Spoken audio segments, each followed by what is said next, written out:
Is this the right place? This is the right place. What's up, Baker fans? What are you? I'm, you just said it, but I'm a wretched Mwama. A dripping, sopping Mwama? Yeah. What are you? I'm the oil that... I'm your oil. Your Mwama oil. that the non-men drip on themselves. Nice. Oh. Well, welcome to the second aPODcalypse. Episode 3. Episode 3. Chapter 3. Right? I think so. Sumna. Yeah. It's a good chapter. Yeah, I feel like there wasn't a whole lot of plot, but there was a lot of world building. Tons of world building. Lots of introductions to characters, places, concepts. There's a lot of stuff with a commune, though, which I think is cool. Hello, Baker fans. How are you? Welcome. Hopefully the person that made that synthes it comes up and hangs out in the chat, because their shit is super dope. What's up, Madness? Sorry. Hello, Ring Pain. How's everyone doing? Baker fans is doing good. How is it today? How's your terrible sadness today? How's your terrible sadness today? Dude, it was kind of a hard day, but I just realized I'm wearing a brand new pair of socks. Like, I don't know where it came from, but never before worn. And that is always a pleasure. That's good, dude. Thanks. It's the little things. Yeah. How's yours?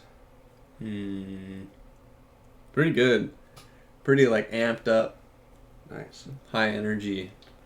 Doing, trying to just, I don't know, my brain is doing all kinds of stuff. But it's good. I like the chapter. The chapter is good. Yeah. Yeah, like I said, like we said, for anyone that wasn't here, seems like maybe not a ton of, action. What's up, Combo?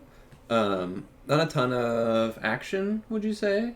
But a lot of world building? That's what I thought. I mean, I also can't remember how much action there is in any one chapter other than, a couple battle chapters, too. Yeah. I just feel like I said... No one gets their face ripped off. Yeah, I don't think there's any deaths. Unfortunately, there's no deaths this chapter. No deaths.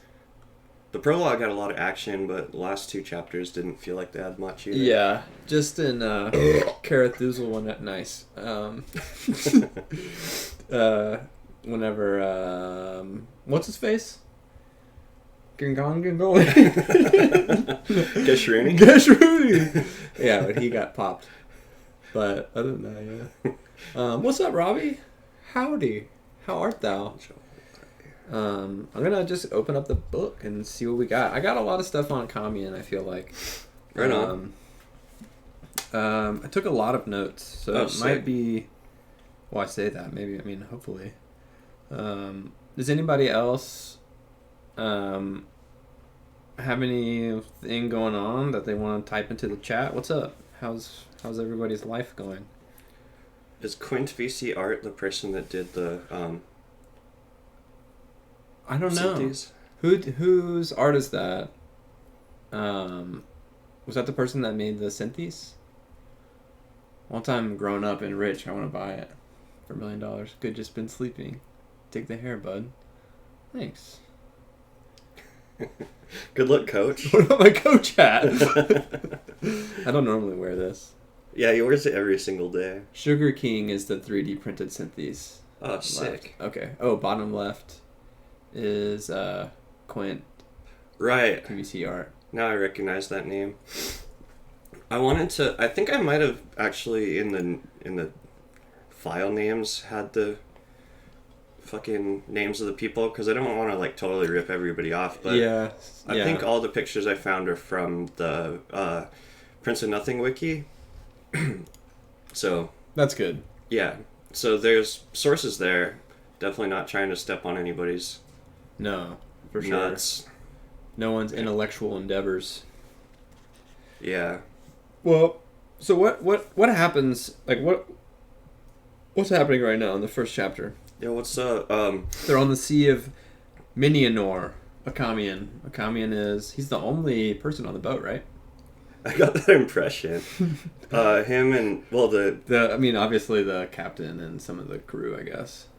I mean, he's the only anybody who's anybody is not on that boat. True. Because they're all in Sumna already. Yeah. Right? Yeah. I was just saying something dumb, but you were right, dude. Tied it up for me. Astute!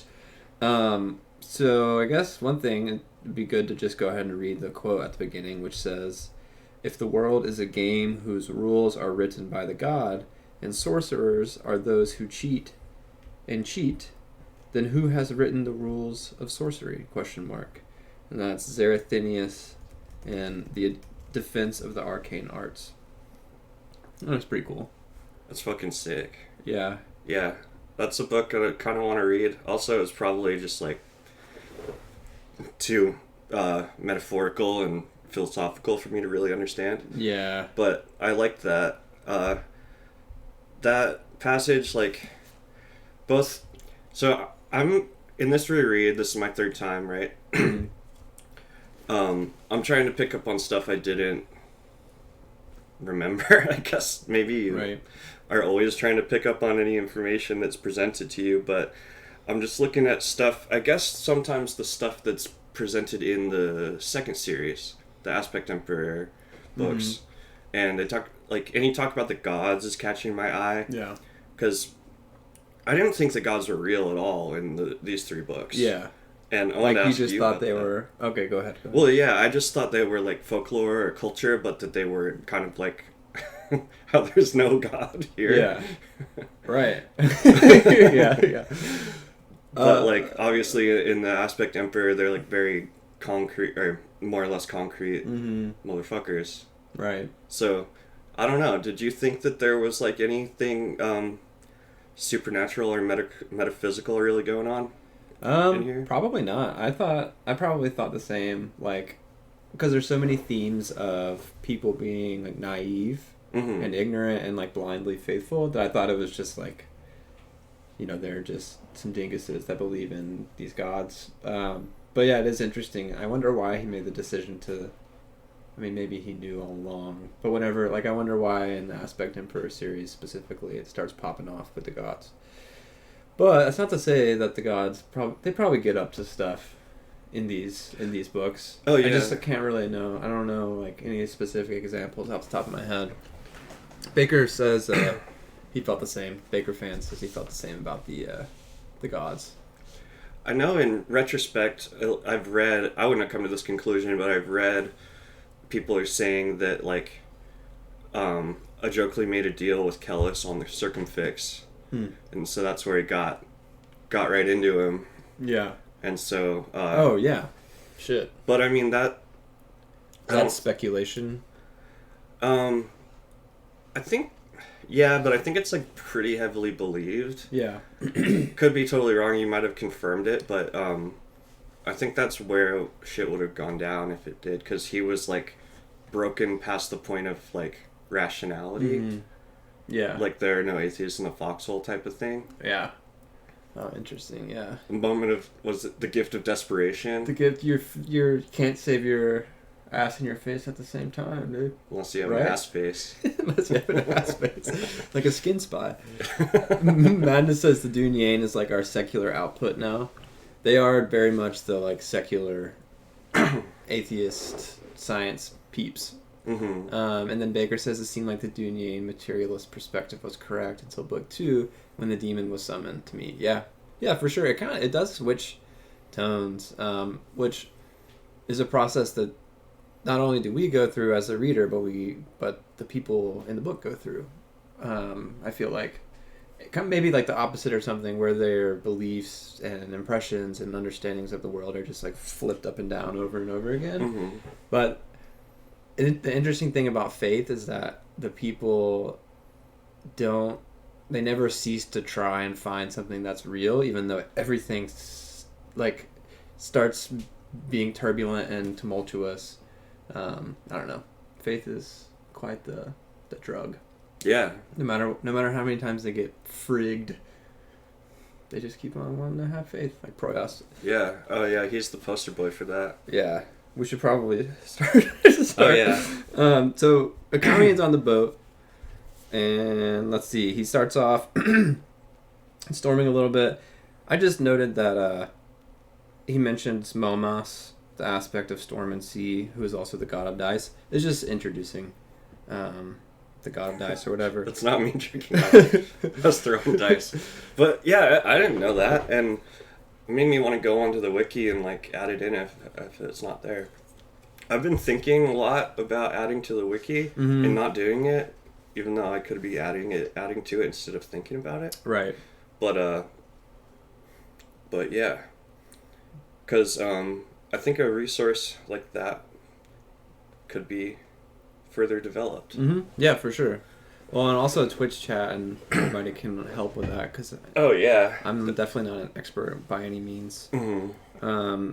One thing that comes up, so he starts looking at or talking about Sumna. He says the great city was indistinct in the background, but he could discern the structures of the Hagurna, which is the first time we're introduced to the Hagurna, which he says is the administrative heart of the Thousand Temples.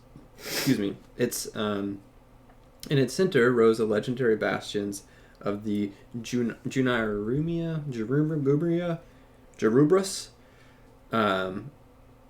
Junryuma, sorry. The holy sanctum of the Tusk. So I read this, and it's, it's cool. You get an idea of what it looks like. Mm-hmm. In my mind, it looks so much like it's supposed to look like Mecca. Mm-hmm. Like I'm like trying to find the Golden Dome, and that's like where I feel like the Tusk is. Mm-hmm. And a lot of this chapter made me wonder. I don't necessarily know if Bakker had any intention of making it like comparable to the present time, but do you ever feel like the Enrithi are like practicing Islam? Like that's kind of their vibe? Yeah, could be. I thought that. I have a mixture of that. I feel like yes, but I also think that they're like supposed to be the Christians too. Yeah, because Inri is like the abbreviation for Jesus King of the Jews. Oh. That was like nailed onto the plaque above his cross. Oh, really? Yeah. Oh, he's the latter prophet. Yeah, Inri Sejanus. So yeah, so Jesus to Muhammad, I guess. Yeah, and then I think Fane is Muhammad. Okay. Where he came later, he's not as like ancient of a prophet, because Muhammad was around, I think, in like the 800s. Yeah. Oh shit. But I don't know more than that either. Like, especially in relation to how they see these gods. You know. That's true. Yeah. I mean, it's polytheistic instead of monotheistic, right? Yeah, and then just the thing about the Holy War and the Christian Crusades. I don't know if, like, there were like Muslim Crusades or anything. Obviously, there's like jihad, but I don't think that's been like a war movement. More like, individual actions or terrorist actions. Yeah, just extremism. Yeah. Yeah, for sure. Well, a lot of stuff comes up that brings that question to mind, I think. So we're also he starts talking about Enrao, and Akamian says that, or he thinks to himself, whenever Enrao had discussed the Hagurna, he would speak as though the god himself had laid the keel of his words. Akamian had felt oh dude, this is very applicable to some of my relationships right now that I want to talk to you about, maybe outside of stream. The god himself laid the keel of his words. Akamian had felt more than faintly alienated by this talk, as so often happened when confronted by another's excessive enthusiasm. I don't know. I just think it's interesting. Like whenever someone is so stoked on something, it like kind of has an inverse effect where it's like, oh yeah. So anyway, that's real. There's definitely like an over-eagerness that is off-putting. Yeah. I feel like I kind of have to agree with them a little bit already and to be receptive of that. Yeah. Or like maybe just agree with them as a person, be like close to them. Yeah. Or disposed to liking them. Mm-hmm. I don't know. Yeah. I maybe have no idea what I'm talking about, but I feel you. I definitely don't know what I'm talking about at all. But yeah, so you start talking about Inrao, and then they land. They land. Where do they land? In Sumna. Somewhere in Sumna. I think. Akamian also says that's the horrible fact of sinners. We're indistinguishable from the righteous. Yeah. I thought that was interesting. Badass line. I highlighted that too. I'm not exactly sure who that's like meant to address, kind of. Yeah. Like he's just telling a random dude, but yeah, it sounds like a poignant line to us. Yeah. And I kind of took it as that everybody's equally bad, or like you can do terrible things in the name of God or in the name of Satan or in no name. Mm-hmm. So there's kind of that like nihilistic Yeah. outlook to it.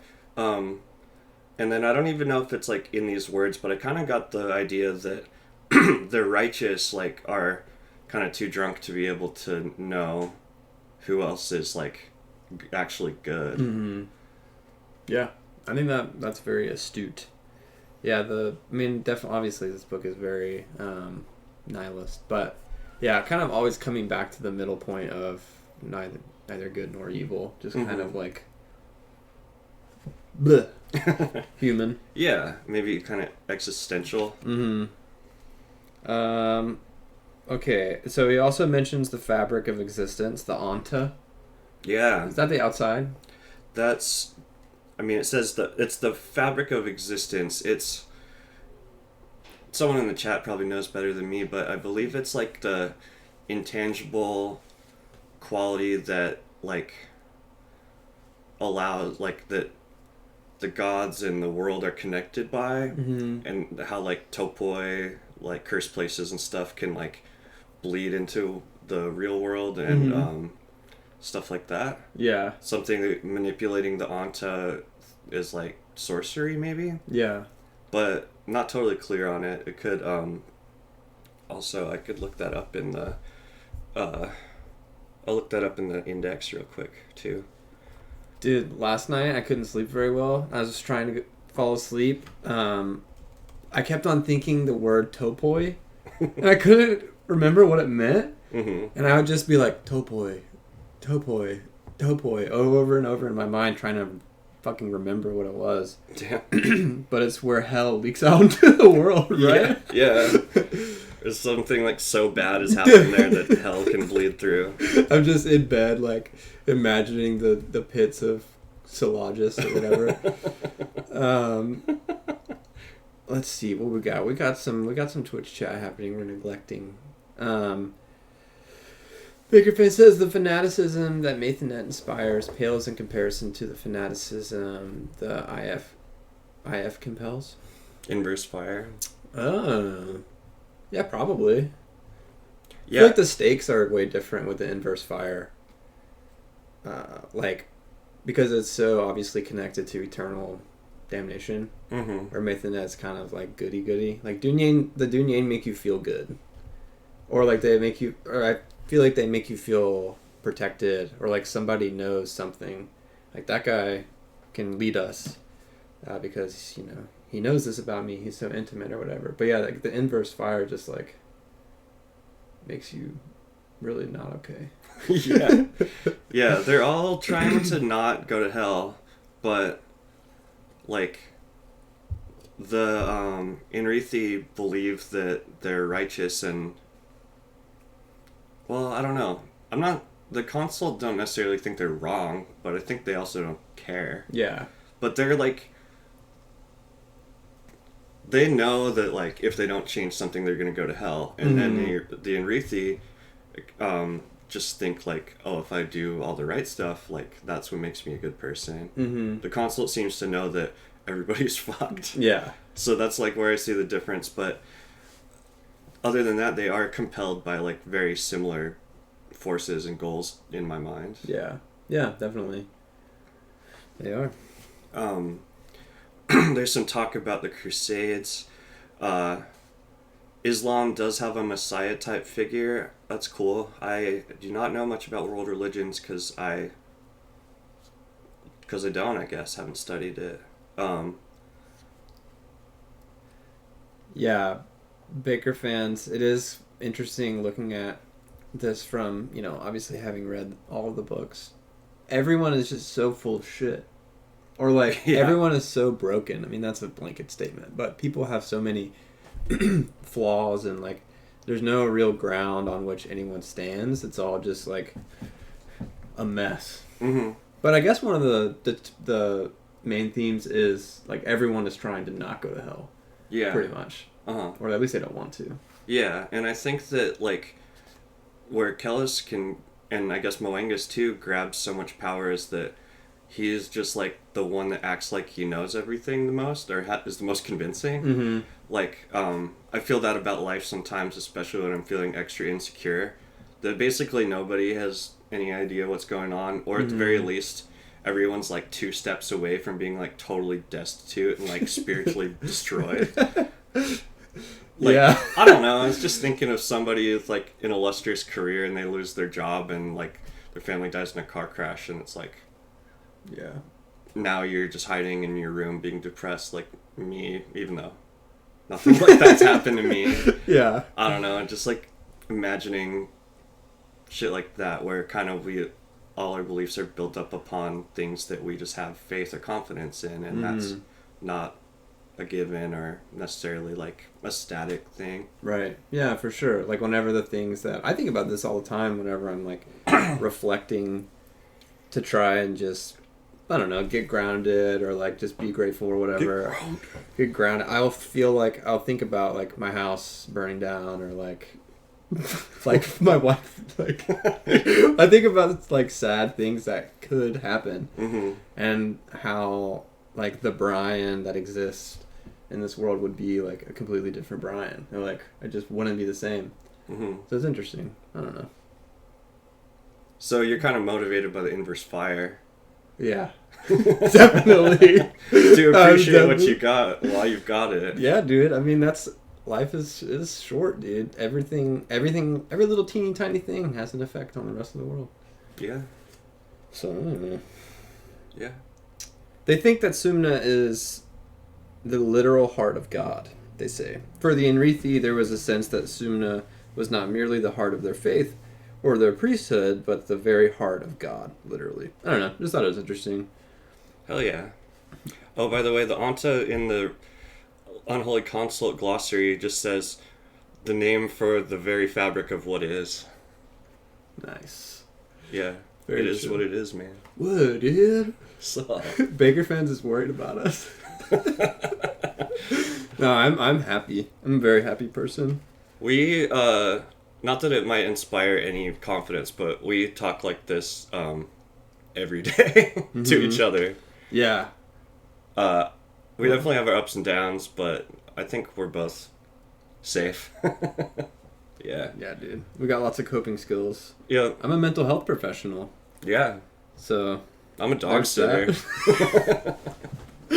Yeah.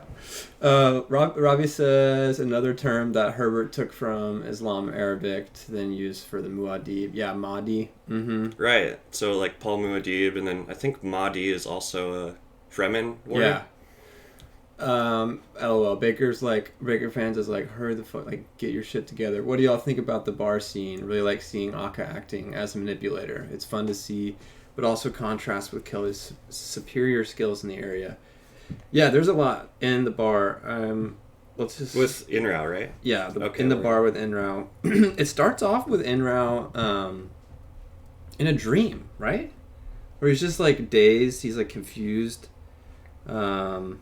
Oh wait, if we go to that, we totally skip Esmenet. But I guess we can jump back and forth. Sure. I mean, he mentions Inrao first in this chapter to Esmenet, I think. Oh yeah, okay. But yeah, I don't know. I didn't picture Kellis as a manipulator. I mean, he absolutely is, but pardon me, not Kellis, a commune right here. I think I kind of just felt like he failed so bad with Gashurni, another chapter, that I just assumed he was like not really pulling any tricks on successfully like pulling any tricks on Inrao. Yeah. Sorry. No, you're good. But he totally is being a dick to him and, you know, trying to force his hand. Yeah. I feel like it's kind of in between like pleading, like begging and like maybe that's just it. That it's begging. Yeah. Or like obligation. Trying to guilt him into it. Yeah, maybe so. I hear you. And I do think Kamian is being manipulative. And he's like having this internal I feel like he's having this internal struggle where he is being predatory or like just controlling, manipulating, and also he loves Inrao. Mm-hmm. One thing, not a Kamian related, but Inrao related is he starts off in this like weird dream state kind of thing, where he's walking into the tavern. I don't know if he's like daydreaming. Page 85 at the end. And I don't know. So he's like, okay, so he's entering the tavern and he says, everything rushed into the bearded man, his head slack against the chapped stucco, his face a lazy upward angle, but tight with some forbidden ecstasy, light spilling from his working mouth, flakes of sun in his eyes. And it's a Kamian in the corner. So I'm like, I mean, I don't know if this is just kind of some metaphorical, like artistic writing, because I don't imagine a Kamian is in there like letting his eyes bleed light and shit. Or is that how Inrao sees the mark, I wonder? Yeah. Interesting, because he doesn't describe it like a bruise. No. But he does, and the way that he describes a Kamian sounds like when they're performing sorcery with the light blasting out of their eyes and their mouth, right? Yeah. So, I don't know. Regardless, it's character building for Inrao because it's like, or this is how I perceived it. It seems like he's having some type of scary nightmare, and there's this figure that's like, oh, this like weird, scary bearded man, and then it goes forward and forward and forward, and then it's a Kamian. And my impression of that was, it's like a scared boy seeing a monster in his closet, and it turns out it's just, you know, fucking coat rack or something, whatever, you know, the kind of cheesy thing, but it just makes him seem like a boy. Like so much of Inrao is like still a little kid, especially when a Kamian is around. It seems like, Yeah. like a Kamian has this effect on Inrao where it becomes a kid. Yeah. I mean, Inrao even says, well, Kamian calls him a boy. Yeah, And creepy. then Inrao even and he says... winks at him. Does he really? Yeah. Kamian grin. What else? Wink. Boy. Damn. Yeah, real creepy. Kamian. And like any boy that's older than, I don't know, 14, it's like, don't call me a boy. Mm-hmm. Don't call me a little kid. Right. But you'll always be my little guy. He's like, I'm your uncle, dude. And then he goes and gets slapped in the face. Oh, okay. A little bit later. Here we go. Being a drunkle. Kelp Franz says it's not a dream, it's Inrao being under the influence of Akka's cant of compulsion. Oh my god. Oh, damn. I thought when it said compulsion earlier that it was not literal, so I didn't take that literally. Maybe, I mean, that makes sense to me. It does seem like, I was like, what the fuck? Is he asleep? What's happening? But yeah, I mean, Manus is saying that too. Right Seems on. like. That's awesome. Yeah, and here comes Sarcellus. We missed the Salt King. Salt King said, AKA death failed, but it always makes me question the effectiveness of a sorcerer spy, since they can be found out by a Kore and immediately seen by any other sorcerer. Yeah, it does seem kind of like, those are some, I mean, you'd be able to see that. I also, this is kind of off topic, but I wonder if sorcerers are such good spies because they can do the, like, scrying. You know, they can, like, talk to their homies from far away. Right. Other people can't do that, right? Yeah, not that I know. They don't have, like, telephones or glass candles or whatever. Yeah. They can do the dream talk. So that makes sense. Yeah. And it seems like, other than for the holy, like, the purpose of this holy war, that for which the mandate wants a commune to spy on the church, they're just spying on other schools all the time. Yeah. So, like, I don't know. The few against the few, they'd definitely be able to recognize each other if they spot each other. Mm-hmm. Maybe it's some mutually assured destruction, though, if they're both, like, reviled by the majority of people. True. But then they could also just light everybody up. Yeah. I like whenever a commune starts to have, like, he starts pitching a fit and starts talking about how he could blow everybody up. Just go ahead and do it. That happens later, but... I'm gonna jump off this Ferris wheel. Yeah. There's, Madness says that... No, pardon me. Bakker fan said he wasn't sure if, Akko was decided on using the cancel compulsion. Perhaps it was written in the way where it's not, like, outright clear, so... Mm-hmm. But who fucking knows, man? I want to go back and see how it reads more. Yeah. I just reread this like an hour ago, and now I feel like I forgot everything that happened. That's all right. That's fine. Yeah, I mean... let's see... they're talking, and then a commune does a very, like, cringe, nihilist thing. He says, "The world has the habit," a commune said, "of breaking the back of my promises." Right. I'm like, God, get a grip, a commune. The world isn't about you. Yeah, I was thinking that. I was like, that's a really good excuse to not have to be accountable for anything. Exactly. In life. Yeah. Like, yeah, his life sucks, but I don't know. Mm-hmm. You don't have to blame it on everybody else. Yeah. I guess maybe he does to feel okay about himself. Right. What else we got, dude? Nathan is more than I'm going to talk about it. So they're just going back and forth, like commune's kind of breaking Inrao's brain. Like we talked about, either being very manipulative or not, convincing him to be a spy, and also putting him in a position where he actually doesn't really have a choice. Yeah. He kind of makes him think that he does have a choice, which is a very Dunyan thing to do. Mm-hmm. But I don't think commune really has very much in common with Dunyan or anything. I don't think he like straight up says to Inrao too that they're gonna kill you if you don't do it already. But I mean, you know, the rest of the mandate. Yeah. If you don't do what I say, but Inrao should know that as a defector, I think. Mm-hmm. And also, I remember from the chapter back, it said that he was only defected for like 2 years. Yeah, he like just left. Yeah. Pretty much. In my mind, the first time reading it, I thought it was like 15 years prior. Yeah, he's pretty young.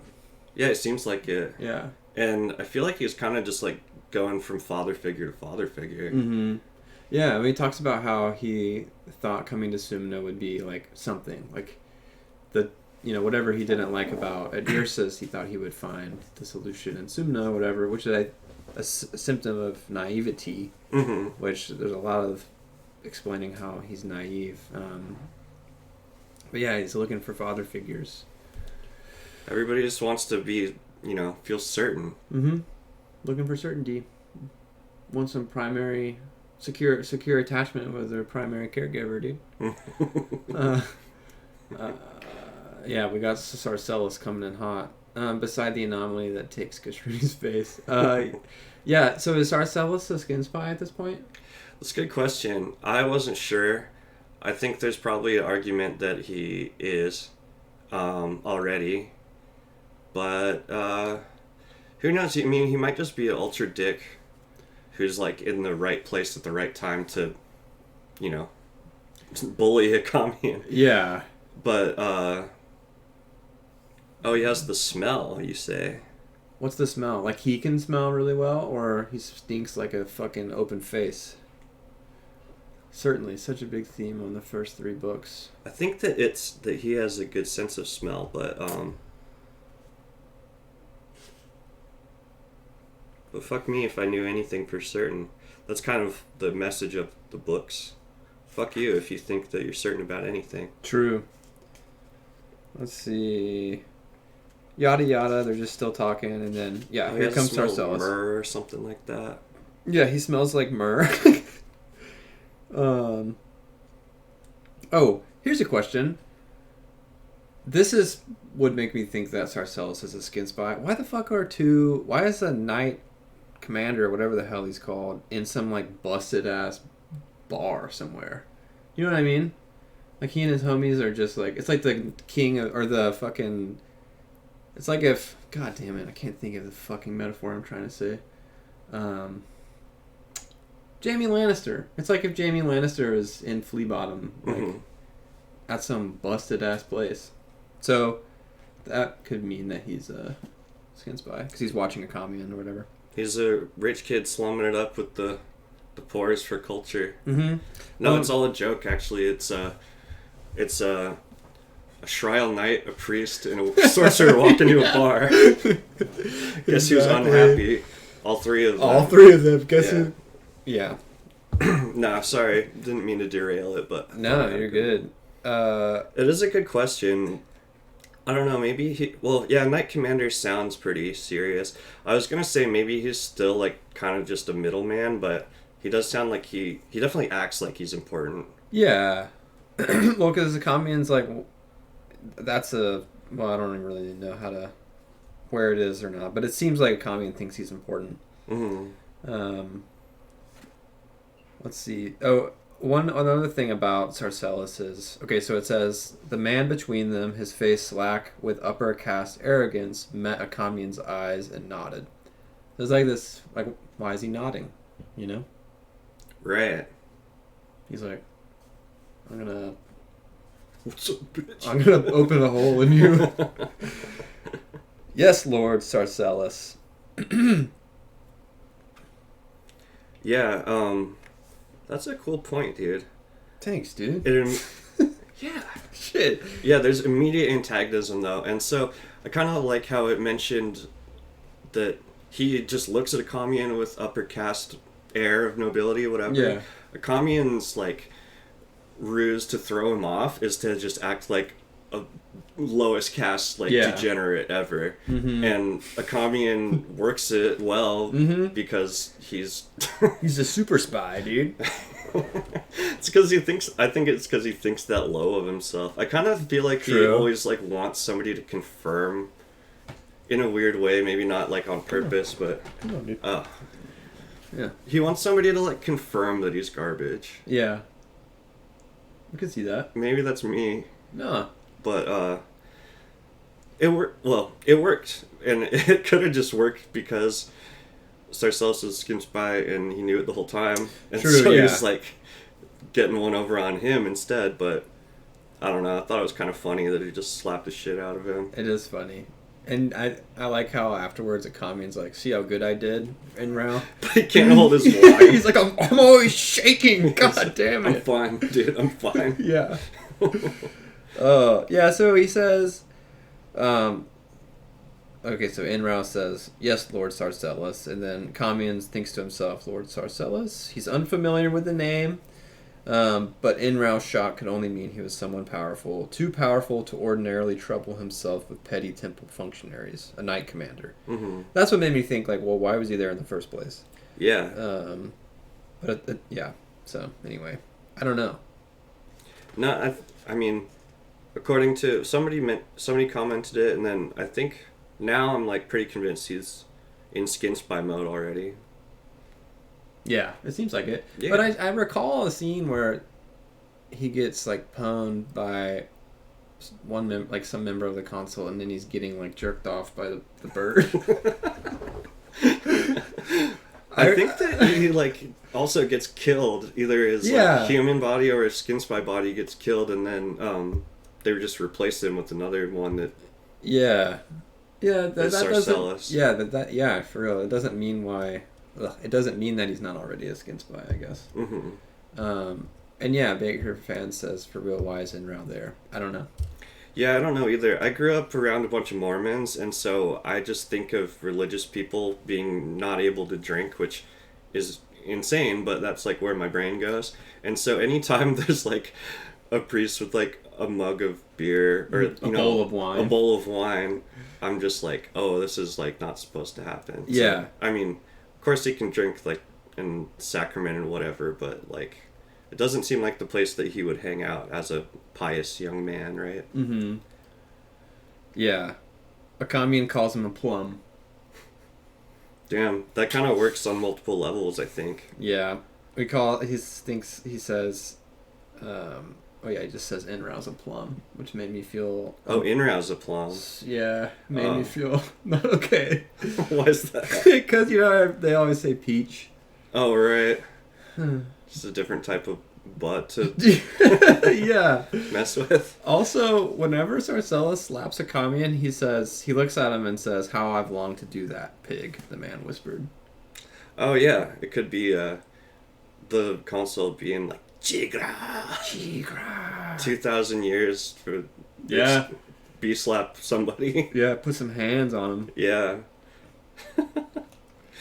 Look, he asked if anyone show up. Yeah, that's true.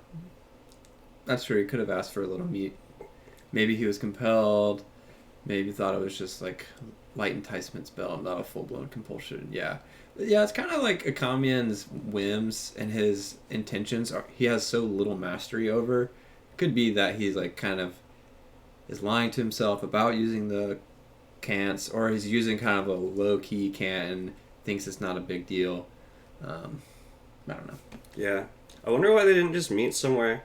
It feels like a commune, he sucks at spying, but he's like trying to be a cliche or stereotype. Mm-hmm. It's like, we'll meet in the grimiest, dingiest place, warehouse with the, needles all over, and just be like, go to the library, bro. Yeah. Like, I don't know. Yeah. Well, he did say that a good spy is like raucous and like you said, I mean, he tries to be the lowest born he could be or whatever. But I don't know. At some point after Sarcellus leaves or like goes away, a commune he's in an unaccountable rage.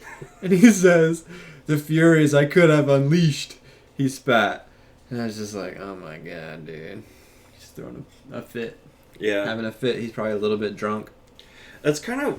I was thinking, though, what if you were like him or like Mike Tyson? It wasn't like... Mike Tyson was on like an airplane not too long ago and somebody fucked with him and he like started punching him, I think. And like... Which I back. Sure, yeah. Like, it seems like he did, from what I read, that he did like a good job of deflecting it and like de-escalating until it was just too much. Mm-hmm. But like, imagine having so much power that you like have to constantly restrain too. I'm sure that would be annoying. That would be annoying. Yeah. Yeah, he talks about that, how it's isolating. Right. I don't know about Mike Tyson, but a commune. Oh, dude. It's isolating. No, I'm just kidding. I don't know. Yeah, I was listening to this podcast, they talked about the aloofness of the wizard, which is my favorite new phrase. It's like you. How I think I'm better than everybody else. No, but you're an aloof wizard. Oh, thank you. You're welcome. But yeah, where there's this like trap where wizards or people practicing, it could be anything, but like, especially like magic or sorcery, where you think you have all this power or that you're like in this different world than everybody else to the point where you don't think that like the rules apply or you can relate to other people. Right. Which is like heavily isolating, where in this world, like a commune is literally different. There's like a mark on him and you can see that, he's one of the few. And he's a mandate schoolman, which makes him different even from other schoolmen. Yeah. Like everybody hates him or thinks he's a loser. And all the dudes in his in the school think he's a loser too. Yeah. There's something I thought about, or I highlighted. This is going back, but a commune's talking to Esmenet, and he goes, "I spent my entire life among people who think me mad." Well, yeah, more titties. But yeah, like nobody's got his back. Yeah. Yeah, not even his brethren. That's why he's so ripe to be groomed by Kellus. He's very ripe. Yeah. He's just waiting for somebody to, to like him or be nice to him or whatever. Esmenet's nice to him, but even then he's very self-pity about it. To kind of go back to whenever they were hanging out, after they have sex, he's kind of like whining. I mean, I don't know. I'd be bummed too if I really liked someone and I had sex with them and remembered that they were like a sex worker and probably might not be that interested in me. Mm-hmm. But he's talking about that. But what it made me think of is Esmonet's occupation being a sex worker doesn't mean that she does not like a commune, obviously. And the whole theme, like a lot of the themes in this book are of a thing seeming like true, like I don't know, like this faith is real or not, and then it being not solid, like it's underneath there's a bunch of other shit and it's not really true. I think the same can be said for Esmonet's love. Yeah. Like, I don't know. I agree with you there. Do you want to go to Esmonet? Because we skipped over some thoughts about that situation. Yes, please. Aka ripe. Baker fan says, is this why Gandalf has such little patience? Yeah, I believe that's like the exact thing that the people in the podcast were talking about, where he's perturbed by like, you know, the short-sightedness and the lack of knowledge that the hobbits have. I just read the Lord of the Rings for the first time last year, and Gandalf the Grey was like such a dick to the hobbits. It was like, well, the narrator of the audiobook too, his inflection probably had an influence on that, but I was kind of like, damn, this guy's rude. Yeah. Because, I don't know, I kind of picture wizards as being like calm and patient and old and wise, but I don't know, you kind of get fed up with people's stupidity after a while too. Yeah, they turn out kind of decrepit and in isolated towers. Yeah. But then when he levels up to white, he's a lot more chill. Yeah. Yeah.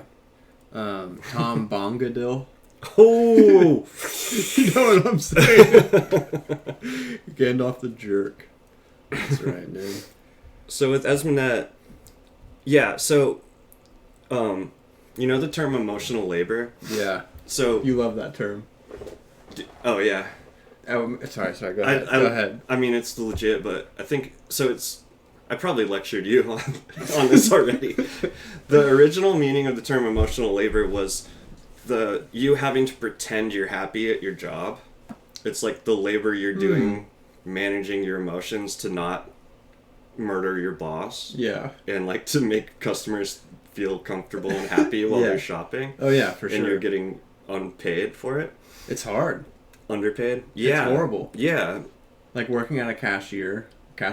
Working as a cashier, smiling to people when you're really like, I don't want to be here. Yeah. I hate you. Dude, it's fucking sucks. And it's just expected of you too. It's like not even considered by like management, or maybe it's grounded into our culture. Yeah, especially Southern culture for sure. Oh yeah. Anyway, I just thought about sex workers for sure, but was thinking about Esmonet having to be you know, this like pleasant presence for Aka, and she definitely likes him to some extent, but he what did I highlight?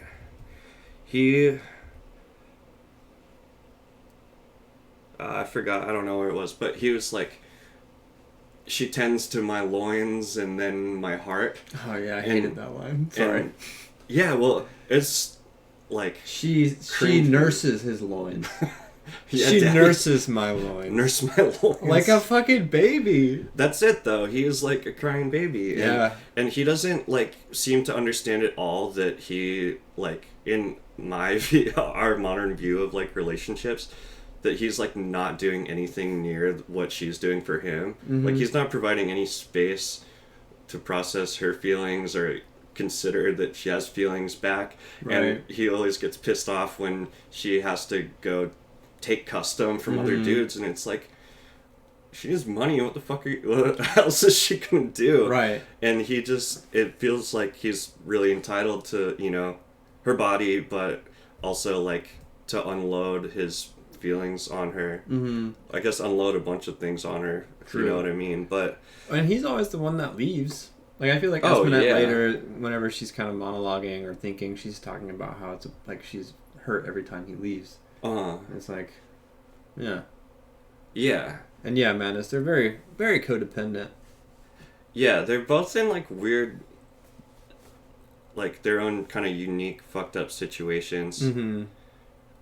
I mean, there's a lot of sex workers, but Esmonette seems to be the only one that's like motivated to learn more about the world and stuff like that. Yeah, which is a bummer because she's like the only character. Yeah. That's a whole can of worms. What's up, Meg? The Toki. The Toki. Toki Wom. The token woman. Yeah.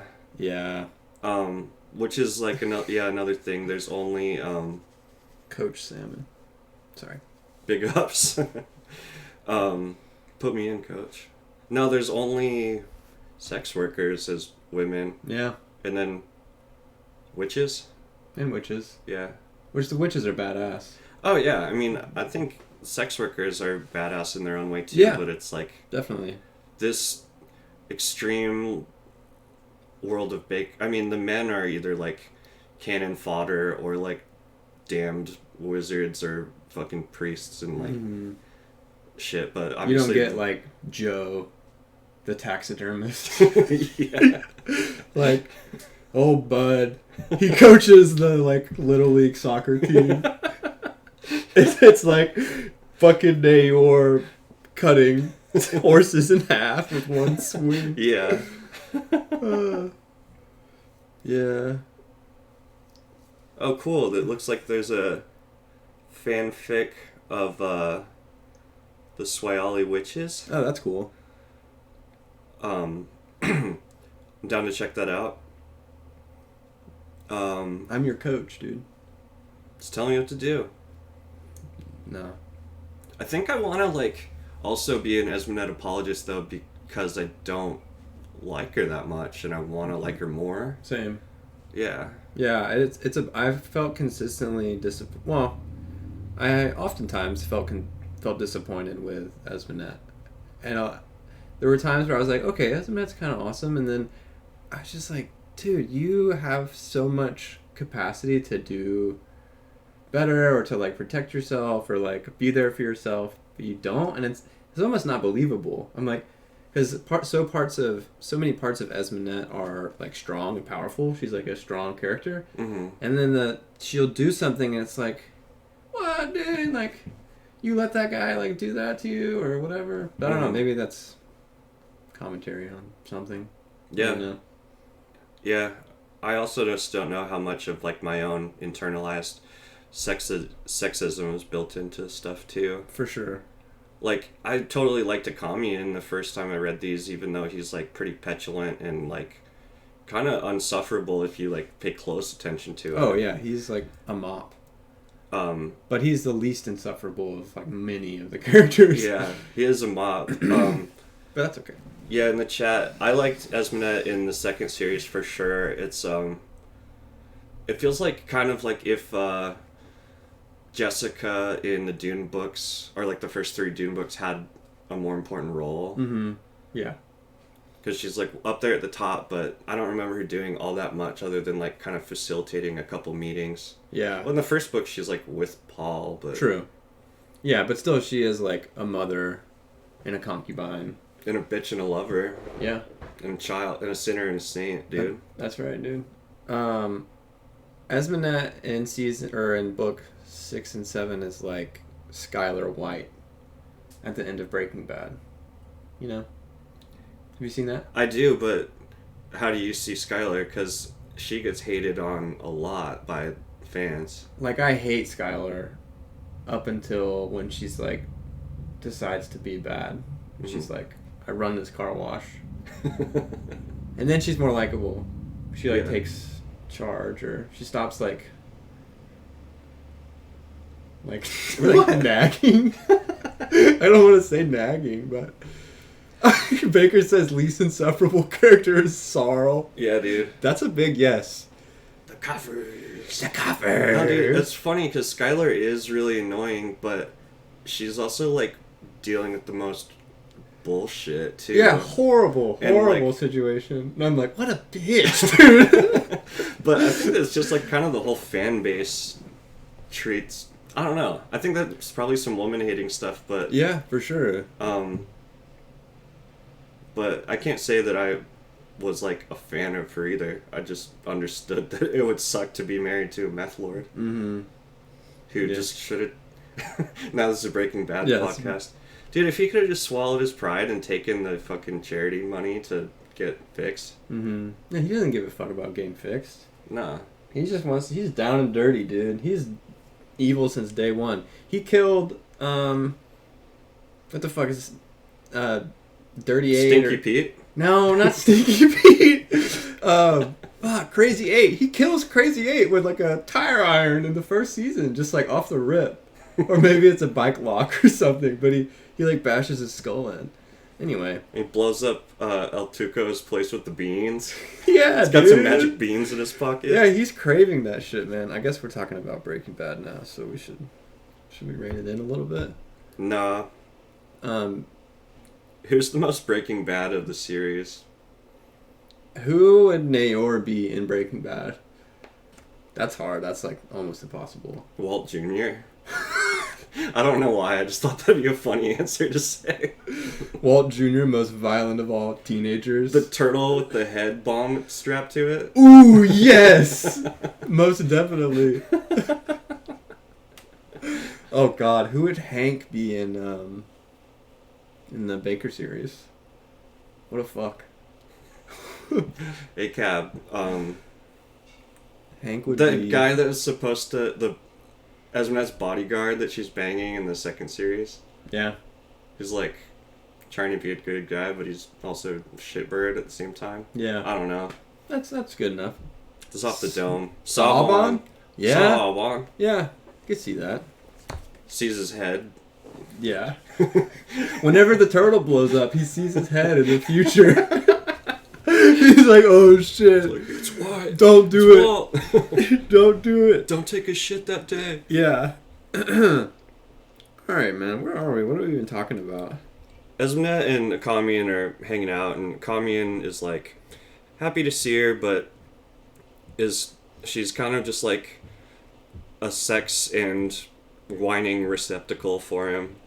I think there's some feelings, but he is just so preoccupied with himself, and part of that is just that she doesn't believe these like fantastical stories about the consult. Doesn't fully believe it. I think she's got like some doubt whether or not they exist because she cares about him, but who would believe that there's a crow with the head of a man jerking off a finger banging a trial night. I was gonna say finger faced alien, but dude, you could do a lot of crazy shit with a wing. No, I was gonna say with the fingers. Skin fingers. Oh yeah, dude. Limitless possibilities. Yeah. Yeah. Well, and it's important to say also that Akami and Esmenet obviously love each other, and they do get something out of the relationship. You know, they look forward to seeing one another, and they're sad when they go. So it's really just good character building. I mean, they're like just complex, very emotional creatures. Yeah. Yeah. They say a sorcerer and a harlot. There's something sad about that, and then Esmenet says that, and then Akami goes, "There's something sad about all couples." And this is another line where I was like, I don't know if that's really true or what that means, but I was like, fuck yeah. Yeah. It's like, ooh. That's funny, man. Nice. Yeah, dude. I wonder what he means by that. I don't know. Who cares, dude? Alright, so yeah, they're hanging out, and then... What else happens? He tells her he has to find Inrao the next day. Oh yeah, what does she think about that?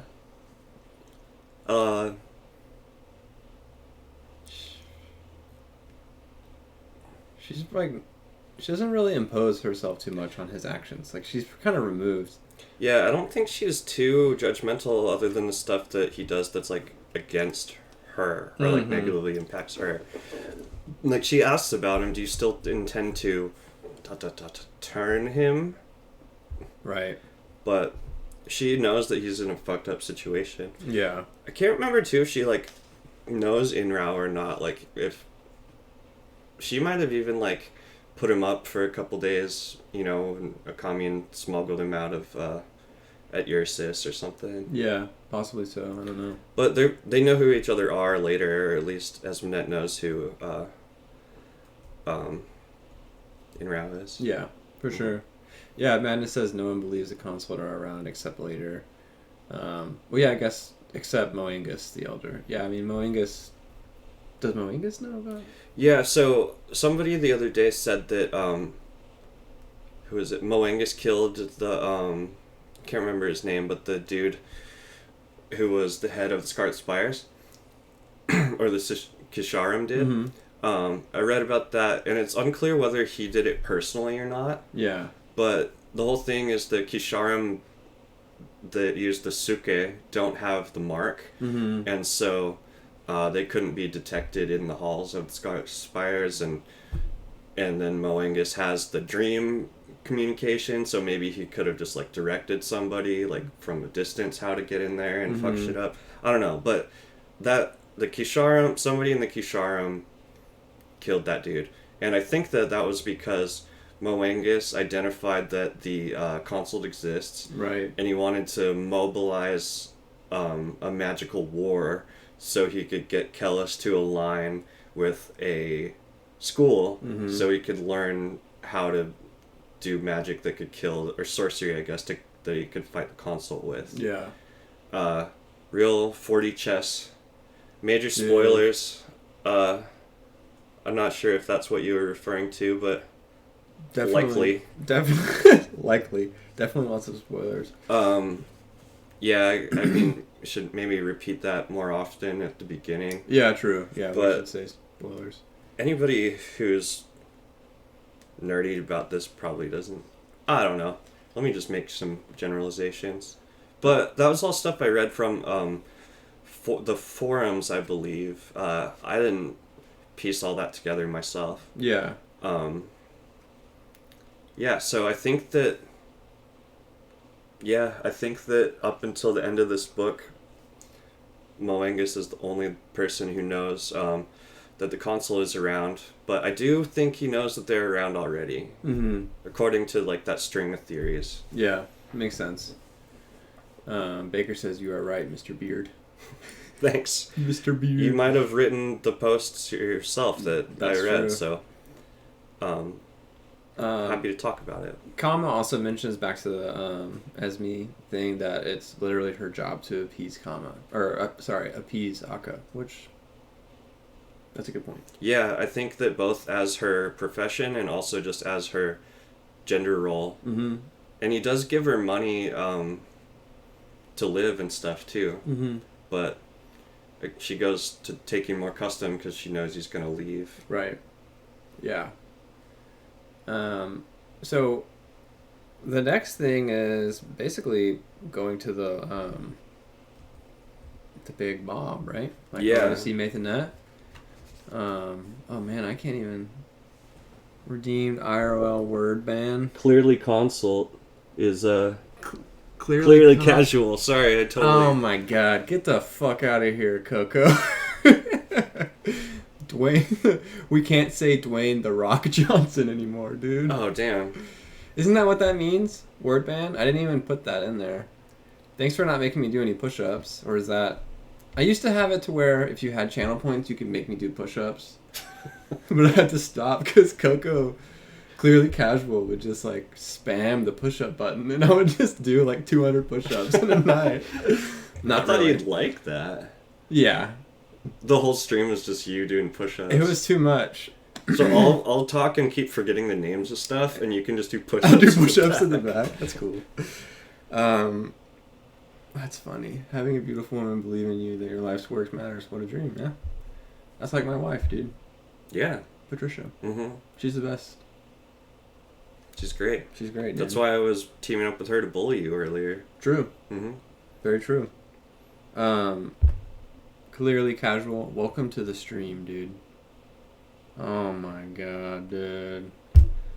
Oh my What's the call of the Salmon dude. 150? Come on.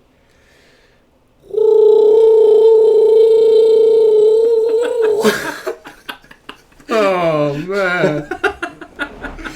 all these fools start racking up the channel points now, and then they're gonna have to make me do stuff. It's your fault for being niche famous now. Yeah. Big time. One,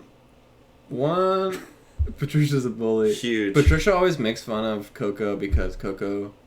Or wait, no. Coco makes fun of Patricia because Patricia can't smoke cigarettes because she's pregnant.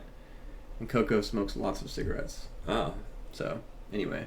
I mean, if Patricia was, like, cool, she would simply... Just smoke anyway? If I was pregnant, I would simply... No, I wouldn't. But I'd make my baby smoke. Yeah. Nothing cuter than a child smoking cigarettes. That's true. Oh. Like a 4-year-old? Yeah, that's pretty chill. Yeah. That's very chill when that happens. Mm-hmm. What the fuck were we even what are we even talking about? Okay, so we're going to the big Masonette. speech, the Masonette speech. Have you ever seen the movie The Warriors? No. Have you've heard I know of of it though, yeah. So Warriors come out to play? yeah. Yeah. The little bottles on his fingers. Yeah. But at the beginning, this would piss you off if you're Sam, but can I tell you like Oh yeah, I don't care about that tiny movie. thing? Yeah. Okay. The beginning, the whole premise is like all the weird gangs in New York are gathering to hear like for a meeting and hear a speech by this one dude. Uh-huh. And the one dude is like the orator is like just getting like captivating, like everybody's into it and speaking that real shit and is talking about like uniting all the gangs to, I don't know, probably fight the cops, I think, but or not fight each other, but he just he says something and he keeps going, "Can you dig it?" And everyone's like, "Yeah." And that's just how I picture Masonette in here, even though he doesn't say anything close to that, but I just picture him being like, "Can you dig it?" I can definitely see that. In my mind, he's also wearing a loincloth, and that's it. Dude, I was picturing him, yeah. But not really. Like, I know he's wearing, like, robes and vestments and stuff, but... You have to have some feeling of how many abs he has, though. I feel like... of course. Yeah. He's fucking ripped. But He's gotta be, right? Yeah, I think so. He's like a half genetically engineered, like, god person. Yeah.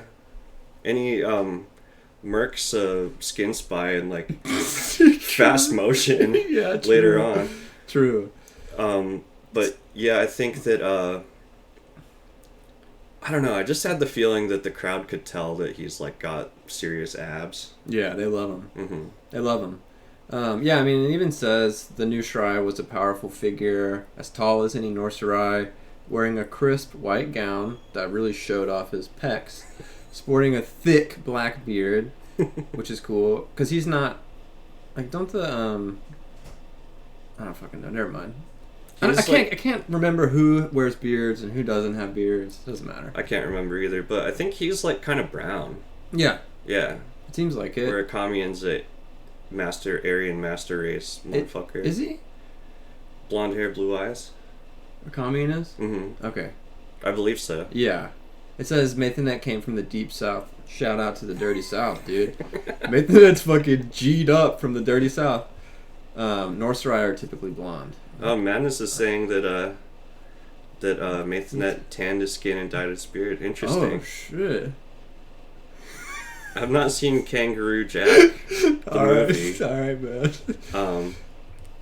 It's a good one. Yeah. By Coco. That's interesting. So, North Shirai are typically blonde, says Kama. Yeah, from, like, being, like, up north and Nordic. Yeah. That makes sense to me. And maybe,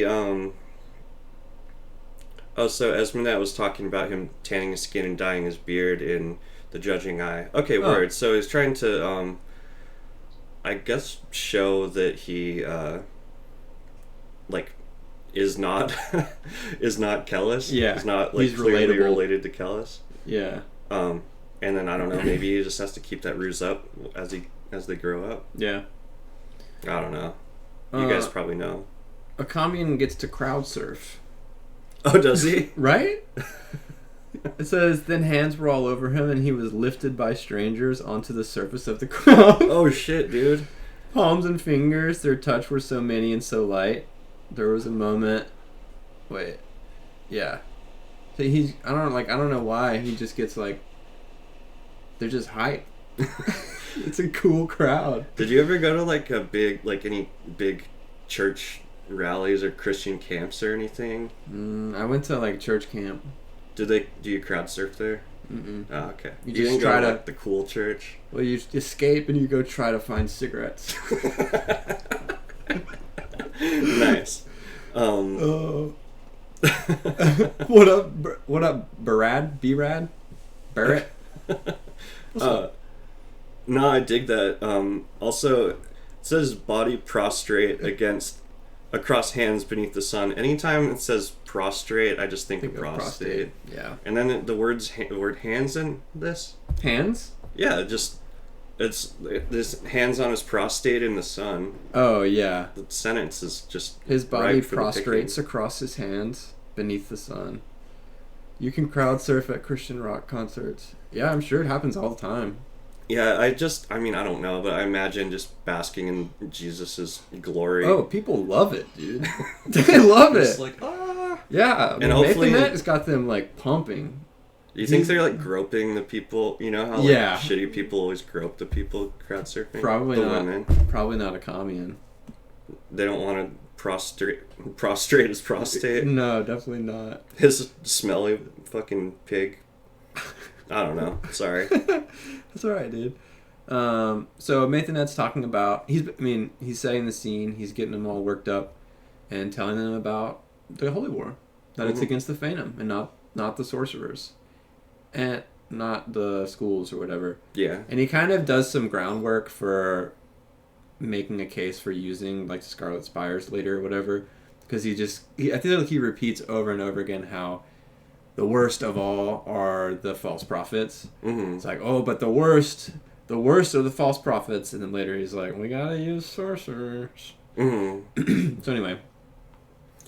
Yeah, I think that I'm not sure how much Mathonet does it, but I know for sure Kellis, like when he has the first time he's like in that meeting at the end of this book, he like doesn't say that he had dreams from God, but he just kind of like suggests he had these like, interesting dreams than other people decide that he's the prophet. And I feel like that's intentional in that they're not believing they wouldn't believe somebody who declared that they were the prophet. Mm-hmm. But if someone acts humble about it, then they might apply that label to him. Apparently that trick works like unanimously in this universe. Yeah. Like if you're humble once, they're like, that guy's a god. That guy must be a god. Someone remembers your name after the second time they meet you. Yeah. They're just like, oh shit. He loves me. Oh, and B-Rad says Zion in the Matrix. Definitely. Like the cave scene. Yeah. That's totally that's perfect. That's funny. That Morpheus gives me a Can You Dig It Warriors vibe in that movie too. True. I don't know how, but there's always some guy in these stories with no technology that can talk really, really loud and everybody can hear him in a crowd of like 500,000 people. Well, I mean, maybe his Dunyan lungs can fucking project really well, but yeah, you're right. It's like how can they hear? Yeah, they just can. Yeah, that's fine. Man has said the Phantom are the greater cancer. Yeah, I kind of feel like that's the I don't know, it's the lesser evil thing, right? Yeah. It's the means to an end. Yeah. And there's something that said that the word for Mathonet in the old language means, the language of the Tusk means like the instructions or something. Oh yeah, the instructor. Yeah, which I thought was interesting. Yeah, it's very Dunyan. Yeah. I feel like. Oh, for sure. I didn't think about that, but yeah, absolutely. Because it's like children. They think of people as children. Yeah. I mean, not all instructors are instructing children, but that's just what I got out of it. Oh, yeah. Well, they're very pretentious about, how much better they are than everybody else. Mm-hmm. or they wouldn't even think it was pretentious. I guess it's maybe not. It's just realistic, but they're rude as fuck about it. Yeah, they are. But also, yeah, he's like telling them that I just thought the instructor part that he's telling them we will go do this holy war. Yeah. Oh yeah, Inro. Manus says Inro. Says the instructor thing. Right. Thank you. Yeah. The blessed are the cheesemakers. Yeah. Plus, the old school Catholic Christian monks used to make cheese. Yeah. Back in the day. Beer too. Some of them. Beer and cheese. Party time. Party time, dude. All right, so he's busting on him big time. Mm-hmm. We shall war, he says. We shall curse that which is cursed. And he says, we shall war. I feel like he is like, I won't get like super political, but he's like, freedom! And everybody's like, yeah! Exactly! That's what I was just thinking. You got way too political. That's political, dog. No, I feel you. And it's like, I mean, it's supposed to be him, like, enchanting the ignorant masses. Mm-hmm. Yeah. But people have all this energy that, like, they don't know where to direct it to. So, yeah. All the frustrations and everything, and they're going to take it out on just people they've never seen before. Yeah, like a whole people. Yeah. So, let's see. Akamian's getting close to Mathanet. Doesn't he, like, get right up on him, and that's where he sees Proyas? Yeah. And Proyas is like, what the actual fuck is happening right now? It's like feeling like an adult, and then you see your, like, second grade PE coach. And then all of a sudden you're that age or whatever. And your second... Never mind. Yeah. I mean, exactly. Also, it's bad and random, but also that he's a sorcerer in the land of the holy. It's like, you done fucked up. Yeah. And of course, how he looks at him, like, immediately gives it up to Mathanet. Mm-hmm. Yeah. Because he's going to notice shit like that. Well, and it's a big deal, because Akamian is like, oh shit, he can see the mark. And only those that can see the mark have the mark, right? That's what Akamian says? Yeah, he thinks that Mathanet can see the mark. Is that what you're saying? Uh-huh. Yeah, I'll see if I can find it. Yeah. I mean, I believe that is true, but I don't think anybody in the book has any clue that Mathanet can recognize the few. You know? Right. I'm Or pretty is one sure. of the few, I'm I pretty guess. sure Akamian calls it out though. Could be wrong, dude. Kama makes a hilarious point. That's very true. Proyas is like Dude. second. I mean, besides the like atrocities that committed against him, even like the mild stuff is like secondhand cringe and secondhand embarrassment. It's like, can something good happen to you? I know, dude. I also sometimes think about his family just like hanging out alone at home while he's like fighting various wars.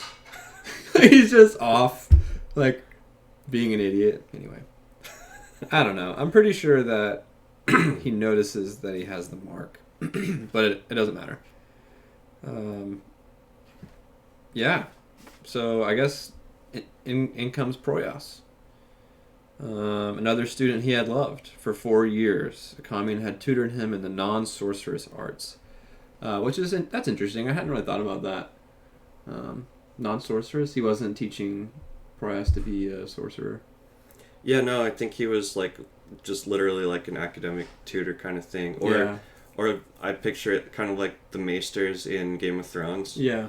Being the teacher. Right. Kind of like the only one with any non-practical knowledge. Mm-hmm. Yeah. Hello, Robbie. Hello again. Dean Reethy follow one horn. Kelpfrond says, also hilarious name, Kelpfrond. The Tusk, the consult follows 2 horns, Golgothroth. This is blowing my mind. Follows 4 horns, Jockly. The emote. Oh! That's awesome. And the many pendulous phalluses are a plethora of horns as well. Yeah. Yes. Okay, so yeah, he says... Alright, so yeah, pendulous phalluses, definitely. All over the place. Curving up against stomachs? Yeah. Dude, okay. Maybe we'll save that for another time. Okay. Bakker has a curved ass dick. Yeah, no doubt. Okay, so Proyas is like, oh fuck, and then Maithanet's like, you're a daggum sorcerer. And he speaks softly to Akamian and says, your kind are not welcome here, friend. Flee. And Akamian fled. And he says, would a crow wage war upon a lion? And throughout the pinched madness of his struggle through the hosts of Enrithi, he was transfixed by a single thought. He can see the few. Only the few could see the few. Right. Gotcha. You know what I'm saying? I hear you. Unrelated, but I learned that this time, never noticed it before, but the church has their own people that can see the few, but they just don't take up sorcery themselves. And so that's like one of the ways they defend themselves. Oh, so Inrao could fall into that camp, probably. Well, he's actually damned, though. He's got the mark. He's marked. He's just very, like, it's like a light bruising, I think like they say. Little tiny bruise. Like a little spot on your banana, maybe? Got hit by a airsoft BB. Yeah. And it just stayed. It's not like getting slapped in the face by Sarcellus. No. Which, if he was a skin spy, he would have gotten extra shit slapped out of him. Right. And the Kamian was like, it stings, so... It stings! Alright, we're almost there. We're almost done with the chapter. Living on a prayer, dude. Yeah. So now it's...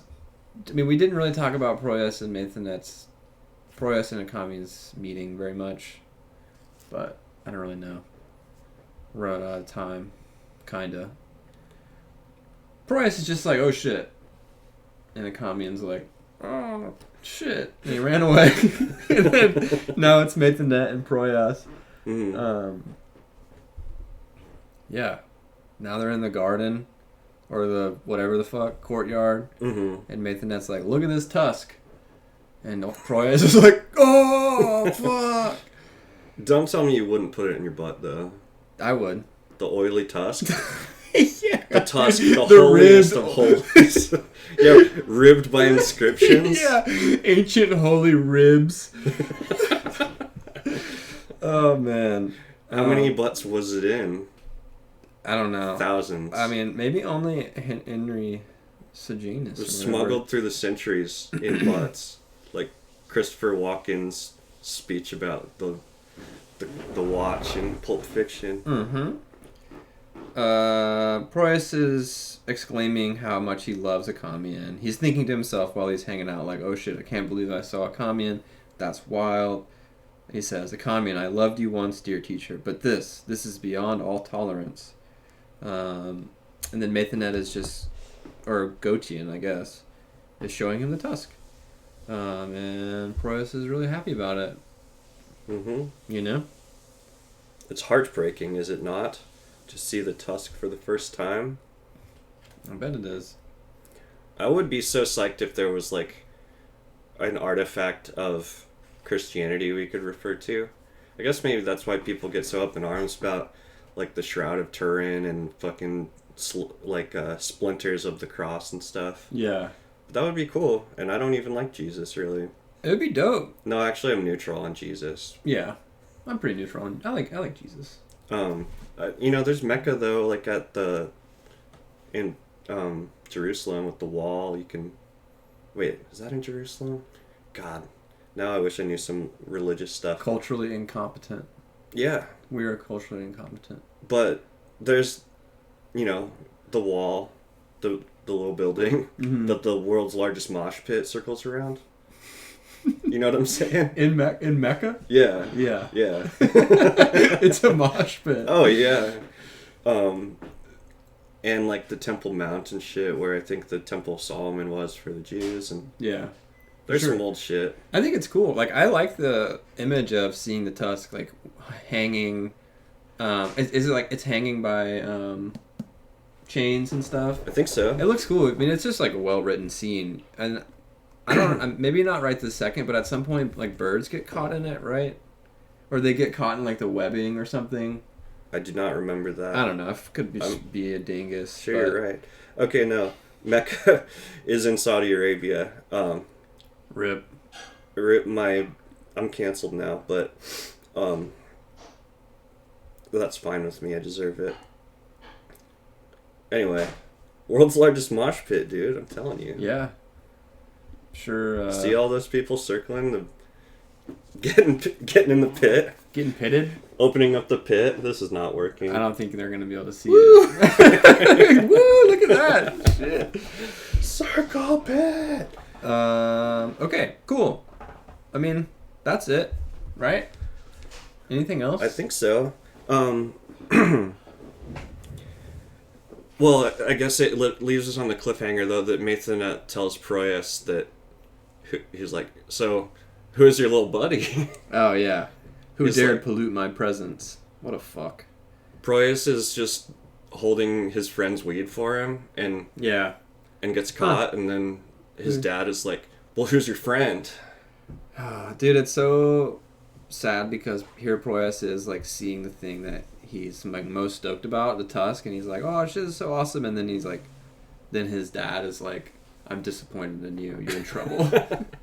He's getting, you're right, he's getting worked over too. It's like true. buttering him up, with the tusk oil, and then it's just gonna get put in his butt. Yeah, dude, he just stays getting fucked over by men, by like male figures. Yeah.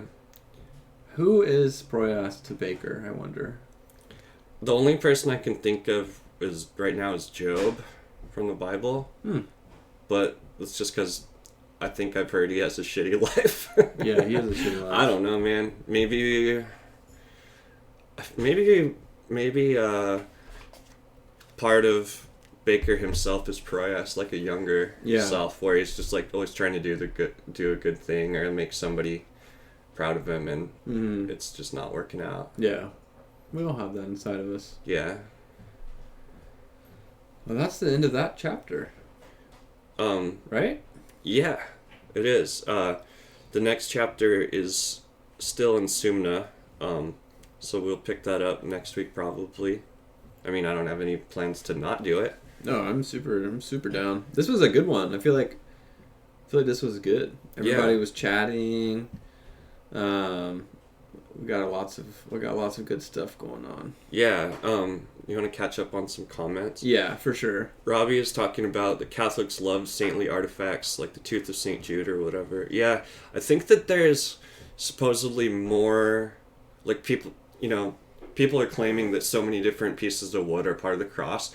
Supposedly there's so many slivers of wood that people claim to be part of the cross that it's more than one cross. I think it's like actually like a large amount of wood, like a boat or like a house or something. Yeah. So I don't know. Yeah. There's I believe there's people in Kenya, but if I'm wrong, it's an African country that claim to have the Ark of the Covenant, or I don't know, one of those things too. But yeah, they claim they got the OG artifact. I don't know. Yeah. And then I was thinking about Raised by Wolves. Did you ever get to the part with the tooth of Romulus? I don't think so. There's just some tooth on a chain, and someone's like, this is actual Romulus, the founder of Rome's holy tooth, and then someone else is like, they mass-produce them shits in a factory, and then it like actually has some crazy purpose later on and does some like magic shit, some basically. Magic. So you don't even know, dude.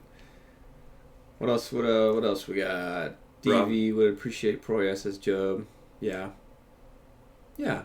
That's a good comparison. I wish I knew more about him, but I just I've heard that God fucks on him. And then also this movie called A Serious Man by the Coen brothers is kind of based on the story of Job. That's an amazing movie. Salt King says Mecca looks like an ant death spiral. Yeah, totally. I think there's some good YouTube videos of people putting like hardcore music to different things like ants and koi fish and people at Mecca.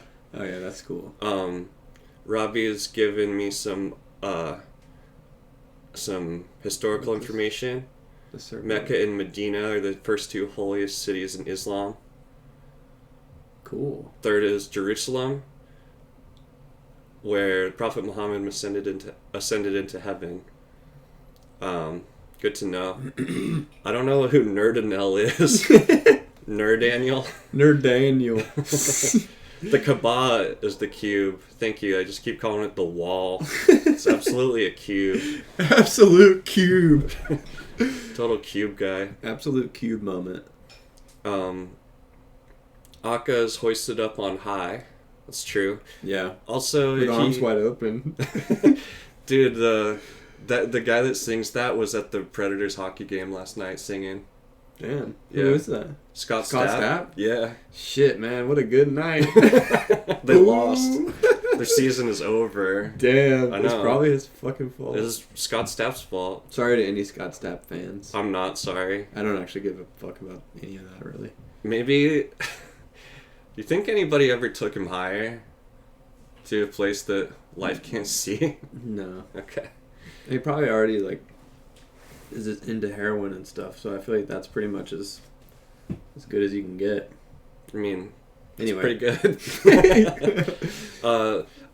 Akka is hoisted up on high, though, and later on, I don't know where you're going with that, Bakker fans. Later on the drive home, I called my mom from a payphone. Mm-hmm. It's a bookending moment for Akka and Proyas.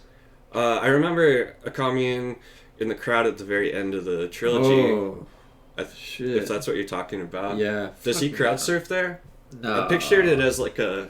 If Proyas crowd surfed too, copy it. They're just like... No, I pictured at the end with the commune was like the, what's it called? Fuck. Moses parting the Red Sea. Mm-hmm. Where it's just like, "Rah! I denounce your hog. Your hog. Like, yeah. Lol. T.I. saves Scott Stapp's life. I don't know what that is. Is that canon? Is that pop culture canon? Oh, T.I. the rapper? Tip? Hopefully. I thought it said T.T. Like, yeah. Hell yeah, dude. I thought you were saying the thousandfold thought, but nah, we good. Mm-hmm. Well, with Kelp, we didn't talk about Kelpron. Kelpron says Proyas is Bakker fantasizing about all the annoying religious fanatics he's known. getting reality rubbed in their face. Yeah. For sure. Dude, another aside, but I just wanted to tell you, I listened to this podcast about this serial killer, Israel Keys, mm-hmm. and he only died in 2012, so he was like killing very recently, mm-hmm. comparatively, nice. And he was super atheist, and his whole family was raised by his whole family was in and out of religious cults, mm-hmm. and the last time he saw his family, he went to his sister's wedding, and the guy officiating the wedding was like ranting about the priest or whatever was ranting about atheists, uh-huh. and Israel Keys got all pissed off and like confronted him, and then after Israel Keys died, he killed himself in prison. The same priest officiated his funeral nice. and was just talking about how he was in hell and how fucked up he Oh was. no! Oh, Yeah. no. I don't know. Anyway, I thought that was kind of funny. That is funny. Yeah, spoilers are allowed. Spoilers are big allowed. I mean, hopefully I no one haven't is ruined everything. Yeah, I don't know if anybody I mean, it's can been make like an sense of hour and a us. half, so I imagine. Somebody just accidentally waited in. this long. Yeah. Oh, no, yeah. Now they just turned it on because of all of the hits we get. Yeah. No, this is popping off, man. I'm glad that y'all are down to chill and chat. I think it's time for me to eat some food. Yeah, if you want to save it for the Reddit thread or Speak Now and Forever Hold Your Peace or just next week. Oh yeah, Bakker yeah. fans. We're waiting on Bakker. I'm sorry. Yeah, let's read that. You're good. Just sounds like Patricia's got some grub going on in there. Yeah, what happens with Proyas for a bookending moment? And it's probably the. Well, he's like the last thing he has with Akka is like, my boy. What have you done to my boy? Right? Yeah. God, dude. Gets hanged from the wall. We have so much book to get through. Here we have religious speech from a false pope where Akka is raised up and Proyas is empowered. Okay. True. That is true. I'm with you. I wonder how much of that, like, kind of foreshadowing or I don't know, repeated forms, kind of cyclical. Yeah. Time is a flat circle. Time being a flat circle. Type of shit. Oh yeah, Robbie said, "Look how they massacred my boy." That's from The Godfather thing. Ah, This nice. all puffed up like. At the end of the story, a false prophet speaks, and Proyas is the one hoisted up, and Naka can't help. Nice writing. It is. Fuck, man. Okay, that's a really good point. Yeah. That's a good. It's a good ender.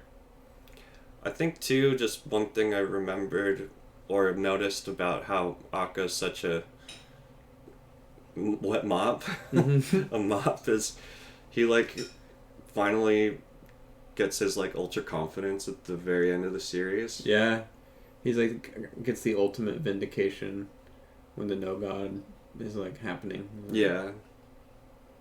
Where he's like, I don't know, flee, sons of man, and Dude. like, so epic. Somebody said that they think he might have became Siswatha at that point, which I don't know if they were being literal or figurative, but either Makes one sense. sounds cool to me. Yeah, I mean, whatever part of him is Siswatha would be coming to fruition for sure. Mm-hmm. Also, who are we but the experiences that we have, you know? So anyway, I'm gonna... Oh, shit, dude! Thanks, Robbie. Yeah, I know that my impressions are amazing, so we should probably leave on... We'll leave on that, yeah. Mm-hmm. Dude, thank you all. Thank you all for hanging out and watching. I'll post the YouTube video on the Reddit and also on Slowly Red's Discord. Cool. Yeah. Thanks, guys. Bye. Thank you, comma. Bye. Bye, Robbie. Bye, Baker fans. Bye, Madness. Bye, Kelpfron. Bye, Ring.